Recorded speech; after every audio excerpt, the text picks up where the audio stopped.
At igisa na nga natin ng sibuyas at bawang. Ayan, ang lulutuin ko ngayon mga sister ay adobong sitaw. Ayan. Tapos iginisa-gisa ko lang iyang sibuyas at bawang at yung aking halo na karne ay akin na munang inadobo. Kaya ko siya inaadobo ay para mas malambot na. Hindi na ako magpapalambot pa. Tapos mga sis ay hindi pa ako nasayahan sa aking adobo ay akin pang sinangkot siya. Ayan, tinakpan ko pa at isinangkot siya ko pa para gisang-gisa talaga. Ayan, at nung masaya na nga ako sa pagkagisa niya, ay ilalagay ko na yung aking sitaw. Inugasan ko na yan mga sis.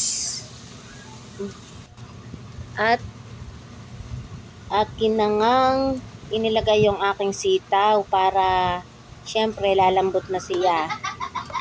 At wala naman na akong problema dun sa aking karne dahil nga akin nang inadobo. Bali yung karne ko ay dun ko na dinilagay yung aking suka. Gawa ng kapag yan ko pa ilalagay sa aking sitaw ay mag-iiba yung kulay ng aking gulay. Pag naglalagay ako ng suka dyan sa mismong gulay, nag-ano siya, parang nagkukulay brown. Kaya dun ko na muna siya nilagay sa aking adobong karne. Pag nagkulay brown siya, ang tagal-tagal niyang lumambot. At yun nga mga sis, ay akin munang ilagyan ng konting tubig para maluto.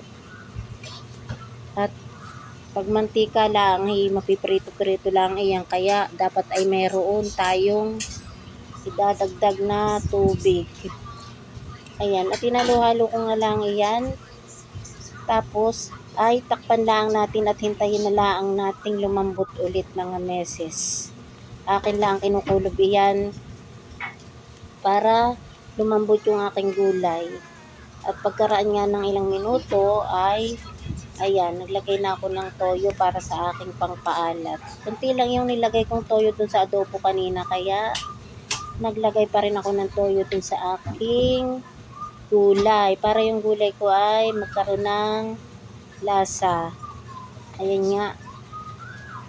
At syempre, maganda na nga ang kulay ng aking gulay, mga meses. Green na green talaga.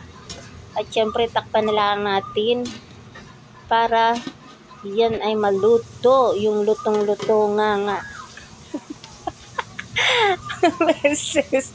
Yung lutong-luto at halo-haloin lang natin. Hintay-hintayin lang nating lumambot, mga meses. Ayan. At medyo matagal ang pagpapalambot ha. Hindi kagaya sa probinsya kapag bagong ani ay talagang malambot. At takpan lang ulit natin. Matagal akong naghintay ng pagpapalambot diyan sa aking sitaw. Maganda talaga pag ikaw ay may sariling ani na sitaw mga meses. Gawa ng talagang sigurado ka na sariwang-sariwa ang iyong iaadobong sitaw. At ayan nga, medyo lumambot na yung aking sitaw sa tagal ng panahon na pagpapalambot ko.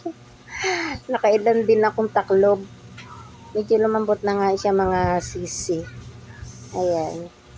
At hindi na ako naglagay ng tubig gawa ng parang pag masyadong marami ay mawawala yung kanyang lasa. Tatabang. Ito na.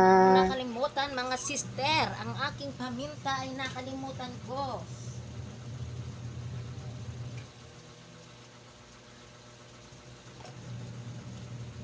Dahil ako nga ni ay naglalaba habang nagluluto. Habang ako'y nagluluto ay ako'y naglalaba, ganyan yung mga nanay. Ay talaga naman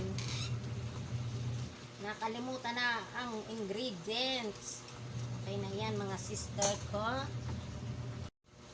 Ayan nga mga sisi. Wala nang intro dahil ako naglalaba ay aking binanata na ng luto. Ang aking adobong sitaw. At ito na nga, medyo malayo ang ating camera. Ayan. Luto na yung aking adobong sitaw. Nakasalang pa siya. Medyo pinapalambot ko pa.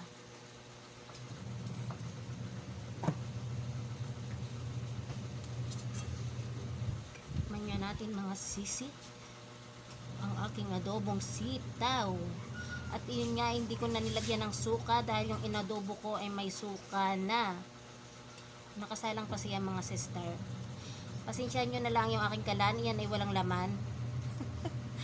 Wala yan laman. Kaya dito ako nagluluto sa aking dikuryenteng kalan. Ayan. Medyo mainit. Saan nilagay ang saging? Sa rep. Sa rep. Bakit hindi ko makita? Ayos naman mga sister ko. Pwede nang maghapunan ng aking mga bunanak. Hindi ko makita sa rep. Hindi ko makita. Okay, bye-bye mga sister ko. May nang iistorbong batang maliit.